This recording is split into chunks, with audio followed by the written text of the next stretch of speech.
સાગબારા તાલુકાના ખેડૂતોને જંગલની જમીન ખેડવા મંજૂરી આપવા સાંસદ મનસુખ વસાવાએ સરકારને રજૂઆત કરી। વન પર્યાવરણ મંત્રી અર્જુન મોઢવાડિયા, પ્રવીણ માળી, ઈશ્વરસિંહ પટેલ અને નરેશ પટેલ સહિતના મંત્રી સાથે સાંસદ મનસુખ વસાવા અને ખેડૂત આગેવાનોએ બેઠક કરી। બેઠક બાદ વિવાદ અંગે મનસુખ વસાવાએ પ્રતિક્રિયા આપી કે સમગ્ર મુદ્દે સરકારનો હકારાત્મક અભિગમ છે। સાગબારા તાલુકાના ખેડૂતો વર્ષોથી ઉમરપાડા તાલુકામાં જંગલની જમીન ખેડતા હતા, પરંતુ 2 વર્ષ પહેલા થયેલા સામાજિક વિવાદ બાદ જંગલ ખાતાએ ખેડાણ અટકાવ્યું છે, જેથી ખેડૂતો નારાજ છે। જે પુરાવા આપવાના થશે તે આપીશું। વન વિભાગના અધિકારીઓ સાથે પરામર્શ કરી ખેડાણ અંગે સરકાર નિર્ણય લેશે।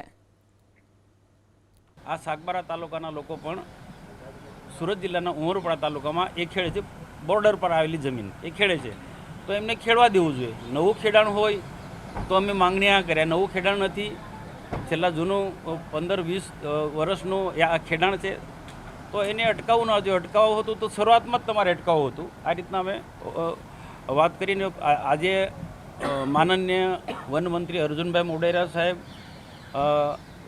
પ્રવીણભાઈ માળી, રાજ્ય કક્ષાના મંત્રી વનમંત્રી, અમારા નર્મદા જિલ્લાના પ્રભારી મંત્રી ઈશ્વરસિંહ પટેલ, ગણપતભાઈ વસાવા, આદિજાતિ કલ્યાણ મંત્રી નરેશભાઈ પટેલ, આ બધા જ લોકોની ઉપસ્થિતિમાં અને મારી સાથે ખેડૂતો તરફી માજી વનમંત્રી મોતીસિંહભાઈ વસાવા, જિલ્લા પંચાયતના 2 પ્રમુખ શંકરભાઈ વસાવા, મનજીભાઈ વસાવા અને બીજા અસરગ્રસ્ત જે ખેડૂતો જે છે એ બધાની સાથે મિટિંગ થઈ અને અમારે જે પોઝિટિવ જે વાત છે, અમે એક જ વસ્તુ કહી કે જે છેલ્લા ઘણા વર્ષોથી ખેડે છે અને છેલ્લા 2 વર્ષમાં જે વિવાદ છે, તો વિવાદનો જે પણ રીતના કોઈ ઉકેલ લાવો હોય તે ઉકેલ લાવીશું।